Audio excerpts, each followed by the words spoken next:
Hi friends, welcome to the GRB chef. మనము ఎప్పుడు ఇడ్లీ రుబ్బు ఉంది అంటే ఫస్ట్గా గుర్తొచ్చేది ఇడ్లీ లేకపోతే దోశలు. కానీ అలా కాకుండా కొంచెం డిఫరెంట్గా ఈరోజైతే పొటాటో స్టఫ్డ్ ఇడ్లీ అయితే చేశానండి. అసలు టేస్ట్ అంటారా, ఒక్కసారి తింటే మళ్ళీ మళ్ళీ తినాలనిపిస్తుంది. టేస్ట్ అయితే అంత బాగుందండి. చట్నీ కూడా లేకుండా తినొచ్చు. ఫస్ట్గా అయితే ప్రాసెస్ చూపిస్తాను. ఫస్ట్గా ఒక ప్యాన్ అయితే తీసుకోండి. అందులో ఒక 2 స్పూన్స్ వరకు ఆయిల్ అయితే వేసుకోండి. ఆయిల్ హీట్ అయిన తర్వాత ఒక కొంచెం పలుకులు అయితే వేసి లైట్గా వేయించుకోండి. మరీ ఎక్కువగా వేయించవలసిన అవసరం అయితే లేదు. నెక్స్ట్గా పోపులు కూడా వేసుకోండి. పోపులు కూడా లైట్గా వేయించండి. వేయించిన తర్వాత ఎండుమిర్చి, ఒక 4 ఎండుమిర్చి, అల్లం వెల్లుల్లి పేస్ట్ కూడా వేసుకోండి.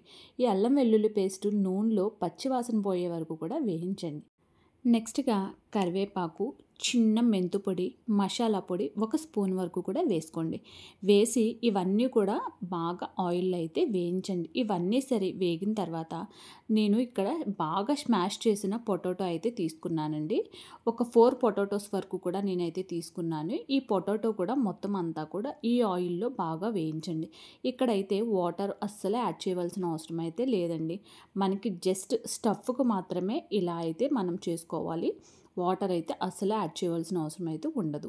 సరిపడినంత సాల్ట్, సరిపడినంత కారం, కొత్తిమీర చాలా చిన్న చిన్న ముక్కలు అయితే కట్ చేసుకోండి. ఇవన్నీ కూడా వేసిన తర్వాత లో ఫ్లేమ్లో అయితే ఉంచండి. నెక్స్ట్గా ఒక బౌల్కి అయితే ఇడ్లీ రుబ్బు అయితే తీసుకున్నానండి. అందరింట్లోనూ మ్యాక్సిమం ఇడ్లీ రుబ్బు అయితే ఉంటుంది. ఇందులో 1 స్పూన్ వరకు కూడా సాల్ట్ అయితే యాడ్ చేసుకోండి. సాల్ట్ వేసిన తర్వాత బాగా కలుపుకోండి. కలిపిన తర్వాత ఇక్కడ నేను గ్లాసెస్ అండి, ఇలా సాఫ్ట్గా ఉండే గ్లాసెస్ అయితే తీసుకోండి. ఇక్కడ నేను 5 గ్లాసెస్ వరకు కూడా తీసుకున్నాను. మాకు ఇంట్లో సరిపోతాయండి. ఇలా 5 గ్లాసెస్ తీసుకున్నాను. ఇలా లోన్ అంతా సాఫ్ట్గా ఉండాలి. ఈ గ్లాసెస్కి ఫస్ట్గా అయితే ఆయిల్ అయితే అప్లై చేసుకోండి. ఆయిల్ కూడా చేత్తో అప్లై చేసుకోండి, బాగా స్ప్రెడ్ అవుతుంది. ఇలా అన్ని గ్లాసెస్కి కూడా అప్లై చేసేయండి. నెక్స్ట్గా మనము సాల్ట్ కలుపుకున్న రుబ్బు ఉంది కదండి, ఆ రుబ్బు అయితే గ్లాసెస్లో వేసుకోండి.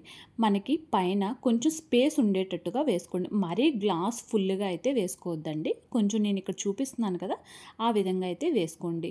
మనము రుబ్బు అయితే ఈ గ్లాసెస్ మొత్తం ఇలా వేసిన తర్వాత మనకి పొటాటో ఫ్రై అయితే వేగిపోయిందండి. స్టఫ్కి రెడీ చేసుకున్నాం కదా, మనకైతే చాలా దగ్గరికి అయితే వేగిపోయింది. చూపిస్తున్నాను కదా, ఈ స్టఫ్ అయితే మనమైతే ఆ గ్లాసులో ఇలా రోల్స్ లాగా అయితే చేసుకోండి. చేసి ఆ గ్లాసులో అలా సెంటర్కి అయితే ఇలా పెడితే మనకైతే అలా ఉండిపోతుందండి. అసలు ఏం మాత్రము కూడా కదలకుండా అలానే ఉంటుంది.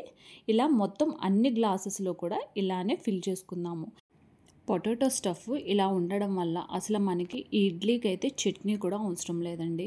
ఇలా నేను మొత్తం అయితే అన్ని గ్లాసెస్ కూడా ఇలా మొత్తం ఫిల్ చేసేసాను.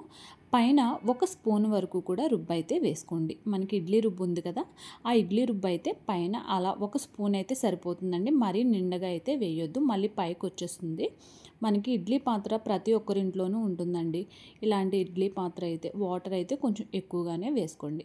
వేసిన తర్వాత మనకి ఇలా హోల్స్ ఉంటాయి కదండి, అలాంటిది పెట్టుకున్నా పర్వాలేదు. అంటే ఇది ఆయకుడం పెట్టుకునేది, లేకపోతే డైరెక్ట్గా కూడా పెట్టేసుకున్న ప్రాబ్లం ఏం లేదండి. ఇక్కడ నేనైతే ఇలా ఆయకుడం పెట్టే ప్లేట్లో అయితే పెట్టాను. పెట్టి మూత పెట్టేసి లో ఫ్లేమ్లో అయితే ఒక 10 మినిట్స్ అలానే వదిలేసేయండి. మనకైతే చక్కగా పొటాటో స్టఫ్డ్ ఇడ్లీ అయితే రెడీ అయిపోతుందండి. దీనికి చట్నీ కూడా అవసరం లేదండి. ఎర్లీ మార్నింగే ఫ్రెష్గా వేడివేడిగా తింటే టేస్ట్ అయితే అదిరిపోతుంది. మరి ఇవన్నీ కూడా చక్కగా ఒక ప్లేట్లోకి అయితే తీసి పెట్టుకుందాము. పెట్టిన తర్వాత ఇవైతే పూర్తిగా చల్లారాలండి. చల్లారితేనే బాగా వస్తాయి. చల్లారిన తర్వాత చాక్తో ఈ కార్నర్స్ అంతా కూడా ఇలా రౌండ్గా తీయండి. ఇలా తీసిన తర్వాత ఒక ప్లేట్లో అయితే వేసుకుందామండి. జస్ట్ ఇలా బ్యాక్ తిప్పితే చాలండి, చక్కగా ఇడ్లీ అయితే అలా వచ్చేస్తుంది. అంతే అండి, చూసారా ఎంత సింపుల్. మనకి ఇంట్లో ఇడ్లీ రుబ్బు ఉంది అంటే ఖచ్చితంగా ఫస్ట్గా పెట్టేది ఇడ్లీ అండి. లేకపోతే దోశలు ఖచ్చితంగా వేస్తాము, లేకపోతే బొండాలు అలా వేసుకుంటాము. కానీ అలా ఎర్లీ మార్నింగే బొండాలు అవి వేసుకున్న ఆయిలీ ఫుడ్ కదండి. చక్కగా పిల్లలకి ఎర్లీ మార్నింగే బ్రేక్ఫాస్ట్ ఈ విధంగా చేస్తే చాలా ఇష్టంగా తింటారండి. చట్నీ కూడా అవసరం ఉండదు. మరి ఇలాంటి సింప్లీ ఐటమ్స్ కోసం మా జిఆర్బి చెఫ్ ఛానల్ అయితే సబ్స్క్రైబ్ చేసుకోండి, లైక్ చేయండి, షేర్ చేయండి. మరి ఇంకెందుకు లేటు, మీరు కూడా ఖచ్చితంగా ట్రై చేయండి. ట్రై చేసిన తర్వాత కామెంట్ సెక్షన్లో కామెంట్ చేయండి.